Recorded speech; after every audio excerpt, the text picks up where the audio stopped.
किया जाता है वेदना, और वेदना का शब्द होता है दुख, और वेदना का मतलब होता है ज्ञान। दुनिया में जितने भी ज्ञान हुए बगैर दुख के कोई ज्ञान नहीं होता। मेरा हाथ है, मुझे पता ही नहीं चलता मेरा हाथ है या नहीं है, लेकिन जब हाथ में फोड़ा होता है तब मुझे एहसास होता है कि मेरा हाथ है। तो उस गुब्बारे वाले को जब उसने कहा क्या मैं भी उड़ सकता हूं, उसने कहा कि तू उड़ सकता है, और मेरा जवाब है, वो सवाल करने वाला कौन था? अब्दुल कलाम आजाद। उसने कहा कि तू आप अपने मन को तैयार कर, अपने प्राण नहीं करती, केवल ताकत को याद किया जाता है, कमजोर आदमी को कोई भी याद नहीं करता। तो याद करें हम उनकी ताकत को, मनु भाकर की ताकत को, विनेश फोगाट की ताकत को। और कितने सारे बच्चे हैं हमारे, जो अमित सहरावत, उसने भी कम से कम ओलंपिक में पूरी इतने सारे राष्ट्र वहां पार्टिसिपेट करके हमारा नाम रोशन। इस कार्यक्रम के लिए, आज के इस राष्ट्र संबोधन के लिए मैं आज मुख्यमंत्री महोदय आपको आमंत्रित करता हूं। भगत फूल सिंह महिला विश्वविद्यालय के इस सुंदर और हरे भरे प्रांगण में उपस्थित आप सभी को हमारे 78वें स्वतंत्रता दिवस के पावन अवसर की हार्दिक बधाई एवं ढेरों शुभकामनाएं। विश्वविद्यालय के डीन एकेडमिक अफेयर्स प्रोफेसर संकेत विज, कुल सचिव प्रोफेसर श्वेता सिंह, विभिन्न संख्याओं के डीन, विभागाध्यक्ष, अध्यापकगण, अधिकारीगण, सभी कर्मचारी एवं मेरी प्रिय छात्राओं, हम आज उन वीर आत्माओं को अपनी सच्ची श्रद्धांजलि अर्पित करने के लिए यहाँ एकत्रित हुए हैं, जिन्होंने हमारे देश की स्वतंत्रता के लिए अपने प्राणों की आहुति दी और अपने अटूट समर्पण और बलिदान के कारण ही हम आज स्वतंत्रता का आनंद ले पा रहे हैं। स्वतंत्रता संग्राम में अनगिनत लोगों ने भूमिका निभाई, कुछ सक्रिय थे, कुछ अनसंग हीरोज थे। उन सबको आज याद करते हैं, उनको अपना सम्मान प्रस्तुत करते हैं। और जो ये आज तिरंगा खुली हवा में जो लहरा रहे हैं, केवल उनके लिए ग्रेटिट्यूड हम देते हैं।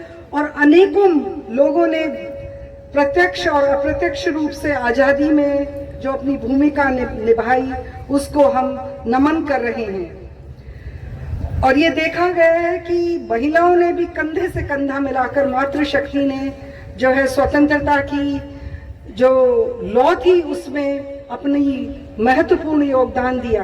कितने ही नाम हमारे बीच में आज याद करते हैं, जैसे झांसी की रानी लक्ष्मीबाई, अरुणा आसिफ अली, सरोजनी नायडू, उमा मेहता, बीकाजी कामा, बेगम हजरत महल, एनी बेसेंट, विजय लक्ष्मी पंडित, कैप्टन लक्ष्मी सहगल, अनगिनत वीरांगनाओं का जो है स्वतंत्रता संग्राम में महत्वपूर्ण योगदान रहा है। प्रत्येक भारतीय के लिए यह आवश्यक है कि हम उन स्वतंत्रता सेनानियों, सैनिकों, शहीदों और उनके परिवारों द्वारा किए गए बलिदान को हमेशा याद रखें, उनका सम्मान करें और अपने देश के लिए उनके सपने को कभी न भूलने देने का प्रयास हमारा रहना चाहिए। एक ऐसा देश है जहाँ उन्होंने ऐसे देश की परिकल्पना की थी कि यहाँ कोई व्यक्ति भूखा ना सोए और जहाँ सभी को बुनियादी आवश्यकताएं उपलब्ध हों और जहाँ तक व्यक्ति और रोजगार को सम्मानपूर्ण जीवन का अधिकार हो। हमें उन चुनौतियों को नहीं भूलना चाहिए जिनका सामना भारत के स्वतंत्रता के बाद प्रगति और विकास की यात्रा में किया गया है। जब स्वतंत्रता प्राप्त हुई उसके बाद देश बहुत महत्वपूर्ण दौर से गुजरता रहा है। और जब हमने आज़ादी प्राप्त की, कोई बहुत बड़ा इंफ्रास्ट्रक्चर नहीं था देश में, केवल मैन्युफैक्चरिंग सेक्टर में हम सुई तक भी नहीं बना पा रहे थे। तो विकास की दृष्टि से देखें तो देश ने बहुत महत्वपूर्ण उपलब्धियां की हैं। किसी भी क्षेत्र में आप देखें, डिफेंस के सेक्टर में पर्टिकुलरली मैं कहना चाहूंगी, अद्भुत प्रगति हुई है। बुनियादी ढांचा हमारा मजबूत हुआ है, सड़कों का नेटवर्क हो, डिजिटल नेटवर्क हो, शिक्षा के क्षेत्र में हम देखते हैं बहुत सारे विश्वविद्यालय खुल गए हैं, हेल्थ केयर सेक्टर में भी बहुत सारी जो है प्रोग्रेस हुई है। तो प्रगति के आधार पर हम एक ऐसे, अब टेक्निकल टर्म्स में बात करें तो हम 5वीं सबसे बड़ी इकोनॉमी हैं। तो इंडिया पोस्ट इंडिपेंडेंस एक बहुत बड़ी सुपर पावर, इकोनॉमिक पावर बन के उभर रहा है। परंतु उसके साथ साथ हम ये भी देखते हैं कि बहुत सारी चुनौतियां भी हमारे सामने आई हैं, और चुनौतियों को जो है फाइट करने के लिए शिक्षण संस्थानों का बहुत महत्वपूर्ण योगदान रहता है। और एक विश्वविद्यालय के रूप में हम इसमें क्या कंट्रीब्यूट कर सकते हैं, इस पर हमारा फोकस जो है होना चाहिए। जो आज का दिवस है उसको बेसिकली विकसित भारत की तरफ देखा जा रहा है। भारत ऑलरेडी विकसित है, लेकिन हमारे प्रधानमंत्री ने जो है 2047 के लिए हमें कुछ लक्ष्य दिए हैं। तो उसमें हमें देखना है कि हमारी क्या भूमिका होगी। सरकार अपने लेवल पर काम करती रहती है और कर रही है, परंतु हमें एक शिक्षक होने के नाते और शिक्षण संस्थान होने के नाते अपने योगदान को पुनः सेल्फ रिफ्लेक्शंस उसमें करनी है कि हमारी क्या भूमिका हो सकती है। मेरा अपना ये मानना है, शिक्षक की भूमिका राष्ट्र के विकास में सबसे महत्वपूर्ण हो सकती है, क्योंकि हम युवाओं के साथ डील करते हैं, उनके मानस को प्रिपेयर करते हैं, उनमें जो वैल्यू सिस्टम इम्बाइब करते हैं वो बहुत लंबे समय तक चलता है। तो इसमें तो कोई अतिशयोक्ति नहीं होगी कि शिक्षकों का रोल, लेकिन जब हम देखते हैं कि ये पिछले 30 वर्ष का जो रोल रहा है कमर्शलाइजेशन का, उसमें शिक्षकों की भूमिका पर प्रश्न चिन्ह कहीं ना कहीं खड़ा हुआ है। वर्तमान में हमने देखा है जैसे नीट का एक सिस्टम जो हमने शिक्षा का क्रिएट कर दिया गया है, तो उसमें मुझे लगता है शिक्षकों को अपनी सेल्फ रिफ्लेक्शन को असेस करते हुए पुनः अपने रोल को जानने की उसमें जो है भूमिका निभानी पड़ेगी। और मुझे पूर्ण विश्वास है इस अपने कार्यकाल के 3 साल के जो कार्यकाल होता है उसमें व्यवस्था के रूप में जो इंक्रीमेंटल इंप्रूवमेंट हुई है, जिस प्रकार से हम एक दूसरे की रिस्पेक्ट करते हैं, अपने आप को मोटिवेटेड महसूस करते हैं, मुझे लगता है कि हम सही दिशा में चल रहे हैं। जहां तक विश्वविद्यालय का रोल रहता है वो बहुत इम्पोर्टेंट रहता है। सरकारें भी इसको मानती हैं कि शिक्षण संस्थान ही किसी देश को जो है सही दिशा दे सकते हैं, और एक महिला विश्वविद्यालय तो उससे भी ज्यादा इम्पोर्टेंट रोल प्ले कर सकता है, क्योंकि महिला विश्वविद्यालय कैटर करता है 50% पॉपुलेशन को, और महिलाओं में असीम ऊर्जा, असीम सामर्थ्य होता है। और हमारा विश्वविद्यालय अगर हम 3 साल की उपलब्धियों की बात करें तो उसमें वो निकल के आया है। इस विश्वविद्यालय के staff, teaching staff, non teaching staff, faculty members, हमारे स्टूडेंट्स, उनके अथक प्रयासों से हमने विश्वविद्यालय ने नेट की B+ ग्रेडिंग जो है हासिल की है, अर्जित की है, और वो जेन्युइनली अर्जित की है। उसके लिए आप सभी बधाई के पात्र हैं। होलिस्टिक डेवलपमेंट का कॉन्सेप्ट होता है, इन नए कार्यक्रमों के द्वारा जो है हम उसको स्थापित करने में मुझे लगता है सफल रहेंगे। उसके लिए मेरी टीम मोटिवेटेड है। हमारी जो डीन एकेडमिक अफेयर्स की अध्यक्षता में, डॉक्टर रवि भूषण की अध्यक्षता में NEP को इम्प्लीमेंट करने के लिए हमने पूर्ण रूप से तैयारी कर ली है।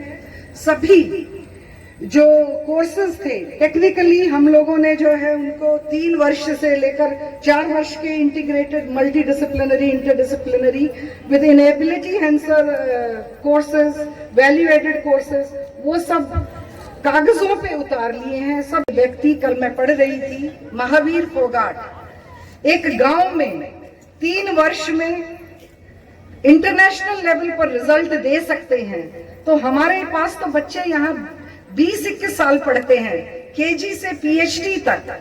तो मुझे लगता है कि हमें बहुत स्कोप है इन बच्चों को नेशनल और इंटरनेशनल लेवल के स्टूडेंट्स बनाने के लिए। तो केवल एक एनवायरनमेंट क्रिएट करना है क्योंकि एक गांव का व्यक्ति अगर ऐसे कर सकता है तो सामूहिक रूप से इतने सारे टीचर्स, यहाँ हम लोग 300 से भी अधिक अध्यापक प्राध्यापक हैं, तो हम 3-3 बच्चों को भी अगर पकड़े और भाव और समर्पण की आवश्यकता मुझे लगता है, तो इस विश्वविद्यालय में अपार क्षमताएं हैं हमारे विद्यार्थियों को नेशनल और इंटरनेशनल लेवल पर विजिबिलिटी दिलवाने के लिए। और जहां तक हम अभी विश्वविद्यालय की उपलब्धियों की बात कर रहे थे, तो हमारे यहाँ work station for research on sample and macro data भी स्थापित कर दिया गया है। मिनिस्ट्री ऑफ होम का बहुत ही एम्बिशियस प्रोजेक्ट है जो कि रिसर्च को बढ़ावा देने के लिए स्थापित किया गया है। नवीनीकरण के छोटे छोटे प्रयास हमने किए हैं और मुझे लगता है स्टूडेंट्स को, पर्टिकुलरली KGSS जो हमारी नींव है, उसको उनको बुनियादी ढांचा देने का एक प्रयास किया गया है। हमारे जो कैंपस है उसमें वाटर लॉगिंग की जो है प्रॉब्लम थी, तो हरियाणा सरकार के सहयोग से उसको भी हमने जो ड्रेन को कैंपस से बाहर ले जाने का प्रयास किया है। तो हम हरियाणा सरकार के भी का भी आभार प्रकट करना चाहते हैं कि वो, क्योंकि बिना बेसिक इंफ्रास्ट्रक्चर के एक लेवल तक जो है विश्वविद्यालय को आगे बढ़ाना मुश्किल हो जाता है। एक और उपलब्धि का मैं जिक्र करना चाहूंगी कि हमारे जो प्रोफेसर साहिबान हैं यहाँ, वो नेशनल लेवल के बहुत अच्छे प्रोजेक्ट्स में अपनी भागीदारी दे रहे हैं। Professor Ravi Bhushan, doctor Daisy जो इंसाइक्लोपीडिया ऑफ इंडियन पोएटिक्स, जो कि एक एपिक ग्रंथ होगा नेशनल लेवल पर, उसमें अपना योगदान कर रहे हैं। तो मैं as head of the institution काफी हर्षित महसूस करती हूँ कि मेरी फैकल्टी में वो पोटेंशियल है जो कि हमें नेशनल लेवल पर विजिबिलिटी दिलवाने का काम करेंगे। हम ये भी जानते हैं कि देश जो है परिवर्तन के दौर से गुजर रहा है।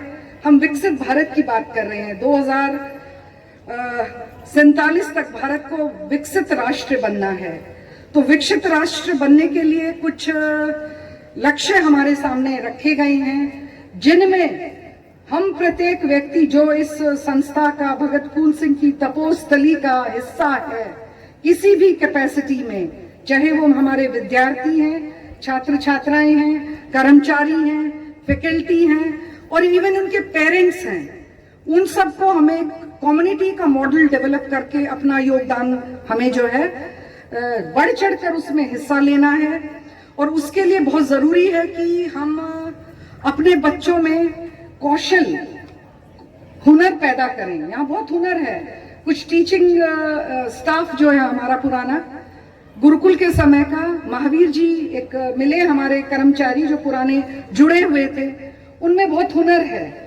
तो हुनर को भी हमें अपने बच्चों में भी करना है और अगर हमारी स्टाफ में हुनर है उसको भी आगे बढ़ाकर, और उनकी मैं इस मंच से जो है उसको अप्रिशिएट करना चाहूंगी जो उन्होंने काम किया।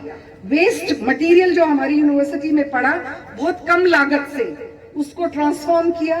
तो इस प्रकार के जब हम प्रयास करेंगे, हुनर की रिस्पेक्ट करेंगे, वो किसी में भी हो, किसी कर्मचारी में हो, किसी स्टूडेंट में हो, किसी स्टूडेंट के पेरेंट्स में हो, तो उनको आगे लाने का जो है, क्योंकि नई शिक्षा नीति भी कम्युनिटी डेवलपमेंट की बात करती है। ये जो शिक्षण संस्थान जहां इमेंस जो इन्वेस्टमेंट हुई है सरकार की, उसका सोसाइटी को कोई ना कोई उसमें जो है उसकी यूटिलिटी होनी चाहिए। इसको केवल हम शिक्षण की दृष्टि से क्लास ले ली, डिग्री दे दी, इस तक सीमित रखेंगे तो विकसित भारत का सपना हम नहीं अचीव कर पाएंगे।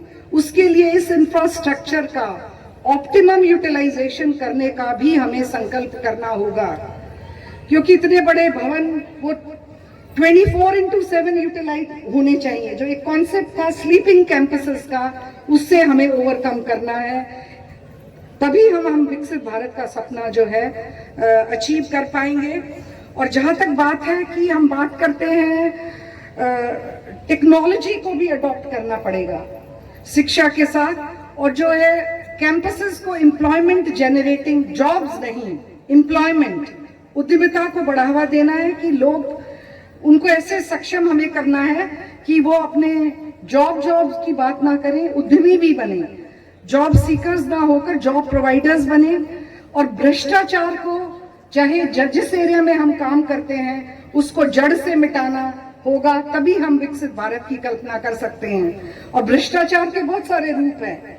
अगर हम जो हमें टाइम अलॉटेड है उसमें केवल फॉर्मल रूप से फिजिकली प्रेजेंट हैं, इन्वॉल्व नहीं है हमारे स्टूडेंट्स के साथ, या स्टूडेंट्स जब क्लास में आते हैं वो पढ़ नहीं रहे हैं, तो वो भी एक प्रकार का भ्रष्टाचार है, क्योंकि जो रोल हमें डिफाइंड है उस पर हम काम नहीं कर रहे हैं। तो अगर मुझे लगता है हम इन सब चीजों पर ध्यान देंगे तो हमारा कोई भी कार्य जो है वो देश के विकास में जो है अपना योगदान करने में सक्षम होगा। तो आज हम यहाँ सब एकत्रित हुए हैं, कोई औपचारिक रूप से आयोजन रहता है, परंतु उसके साथ साथ हमें कुछ नए संकल्प लेने होंगे, तभी विकसित भारत का सपना, भगत फूल सिंह का सपना जो इस विश्वविद्यालय के लिए उन्होंने दिया था, वो हम अचीव कर पाएंगे। और आजादी के इस पावन अवसर पर हम एक बार फिर संकल्प लें कि राष्ट्र को प्रथम रखते हुए अपने समाज एवं देश के चहुमुखी विकास के लिए अपना हर संभव योगदान देंगे।